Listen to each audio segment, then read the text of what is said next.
Hey, I want to welcome everybody to the latest episode of Taco Tuesday, and I am with Anne Ferry. I don't know if you know this, but I call you Anne Ferrari. So, oh, that's funny. Anne Ferrari. So, Anne, and Anne actually picked up tacos today from the Hearth, and so there's a lot of restaurants in Red Bluff that have tacos. Yeah, these are good ones. Yeah, so I got chicken, and you've got, what do you have? Pork. Pork. Wow, I thought it'd be interesting. Yeah, that'd be good. So basically what these happen to be is mostly me asking questions and me eating tacos while you get to talk. that's the best part. Okay. I can feel it already. So first question, so I know you're a grandmother, I know you're a mother. What would you say is like one of the most important things to know about you in addition to, because I know those roles are important to you, what are some other things that people need to know about Anne? Well, of course that Jesus Christ is my Savior and Lord, but I recently got interested in ceramics, so ceramics is my passion right now. Cool. Yeah, and making them? Yeah. Wow. Yeah, glazing things and making them. I'm learning, and I've been learning while I'm working full time. So yeah, because you're teaching, right? Right now, I'm teaching. It's a 2-month gig. I got 6 more weeks teaching 6th graders at the middle school in Corning. God bless you. Thank you. I don't know if I can do 6th graders. I'm falling in love with them. They're awesome. An amazing group of individuals. Yeah. And in fact, I was just thinking about it just happened that I was getting divorced and got divorced when my son was in 6th grade. Oh, and I hadn't thought of that. Oh, wow. And his science teacher came, and I worked in the school district office, which for the superintendent at the same time, and it happened to be in the same building as the middle school. So his science teacher would come into my office. Wow. About once a week or more, and the PE teacher, and let me know that my son was struggling and being inappropriate. So wow. So in other words, it was like that's kind of an important time in someone's life. So you might be making a huge difference in someone's life. Oh, that's how I'm trying. That's how I'm thinking about it. Yeah, that's good. Well, it's probably true. I think. Well, and I thought it'll be fun to call my son and talk to him about that because we laugh about that time now. Do like a therapy session. No, we just laugh. No, that's what it would be though. Okay. For me, it's. I remember when I was in 6th grade. I think I was mostly just driving my teachers crazy. He's super smart. In fact, at that time, and before that, I always thought he'd be an attorney because he always has to ask another question or have a better idea. Yeah. You know what I mean? Smart kid. Yeah, like he's got opinions on it. And he does, and that's awesome. Yeah, that's good. Okay, so here's a question. Because I don't even know how long you've been coming to the Vineyard. It's been a few years. So I'm thinking 5. Yeah, that's what I was going to say. I was going to say 4 to 5. Yeah. What brought you to the Vineyard, and how'd you get here? Well, I was thinking. I was finding that I needed a place that needed more that would put more of an emphasis on discipleship, and especially in our local community. There'd just been a thing that the mother church of where I was had wanted to bring in California about inviting more folks of Hispanic birth to the church, and the church wasn't interested at all, and that kind of made me sad. Yeah. And I think that's what sparked me off. And so it was about a 5-year journey of praying and thinking about where I was, and I had commitments at that time there. And trying to find a place to go, and the Vineyard's name just kept coming up. Yeah, because weren't you you go a little bit here, a little bit there. You were slowly The first year I was trying 3 different churches, and then since I still had commitments there, I'd go to the Vineyard, and then I'd go there because I had things I needed to finish there. Yeah, which is cool. Yeah. On the behalf of all pastors, thank you. No worries. You didn't just leave us high, or leave the church high and dry. No. Where did she go? But so you were looking for a community that had more emphasis on discipleship. Local discipleship, and actually how to do that, because I'm an introvert, and I have a hard time just, hi, you want to get to know Jesus? I just didn't know how to do it. Yeah. And so I wanted to be around people that were more interested in that. Okay. Yeah. So have you grown in that area? I have. Yeah. What's just like how? Just slowly. I think more listening to my pastor's messages and trying to become more more discerning, and listening to what I keep hearing over and over, and making myself act on those things even though they make me uncomfortable. Just like I really want to get out of church fast at the end of the day. I've got things to do. That's I'm a process or doing oriented person, but I make myself. I mean, I choose to greet and actually try to have a conversation with 3 people, not just hi.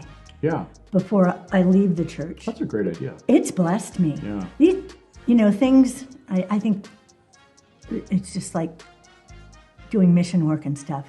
Maybe you're doing it to be a part of the kingdom and to spread the kingdom around, but it ends up blessing me always more than. I think that's a really cool idea to set up as your goal to talk to 3 different people, like to talk. That's really cool. Right, rather than just say hi. Because I always struggle with that a little bit. It's like I can go hi, and be out of there, but that doesn't work. I don't that's one of the challenges I feel like with pastoring is on Sunday morning. There's so many different people to talk to, and it's not bad. But it's really fun getting to actually talk to people. Like, how are you actually doing, or you know what I mean? Like, yeah, I noticed last Sunday. It's kind of fun being back behind the slides. Yeah. In the computer, you got to actually have some conversations before church with about 3 different sets of people. I was like, nice. Because so often there's 5 people standing in line to talk to you, and that's got to be so hard. Yeah. Well, it's such a weird thing. Because I mean, obviously, it's nice, but it is nice when you get to actually, I don't know, it's like this. The whole point of Taco Tuesday was to actually get to sit down and talk to people and get to know them a little more, and then let people out there get to know, hi people. Exactly. You don't have tacos, but we do. Okay, so you mentioned being behind the computer. So you do the slides, and you do that really well. And like when we're singing songs and we can actually see the lyrics, that's amazing. Right. No, it's really great. You call it, Christian karaoke. It is. Some people would say that. Yes, some people would say that too, because I was brought up in the culture where you read music. Yeah, like hymnals. Yeah. And taught to read music and harmonize and all that. Yeah, like stuff. Actually knowing there's a part of my soul. But there's a huge amount of people. Well, it's just another piece. Yeah. How are you going to reach? Yeah. The most amount of people that exactly. Might not, Exactly. That's Yes. Good. Yeah. I've always felt that way because I do love hymns. I mean, like "Come Thou Fount" is my all-time, and everybody kind of knows it. It just does me. I mean, it really does. No. Here I raise my Ebenezer. I just no one knows what an Ebenezer is, but I know that story. Look it up. Yeah, I know that story, and but there's also a lot of modern, sweet worship songs that have been a blessing too, So I like it all, generally. And I love it because, and it was the same when I was singing before, but at other places, I love the fact that when I'm alone, those songs come up and they comfort me because we're singing them. Yeah, absolutely. More than once. I do believe that people remember the songs that we sing way more than the sermons that we hear. Because even myself, who does a sermon, does a lot of sermons on Monday, someone's like, "Oh, what'd you preach on?" I'm like, I don't remember on Sunday, but I do remember the harmonies. I don't feel good because I remember as I walk out the door and I put a couple things in my mind. Yeah. But but those songs are like, there's something about music that is lasting. Right. That's why it's so important, I think, to be in a community where you sing together. That does matter. Yeah. Well, and it just brings so much joy into my life. Just the vibration, being able to let out the joy, the joy that you feel, and especially I'm not around people a huge amount and that I can talk to about that. And also the songs, make me consider my life similar to the way the message does. Yeah, that's awesome. Okay, last question, then we can eat our tacos. You mentioned, I don't hurry this up. You mentioned, so you're behind the slides.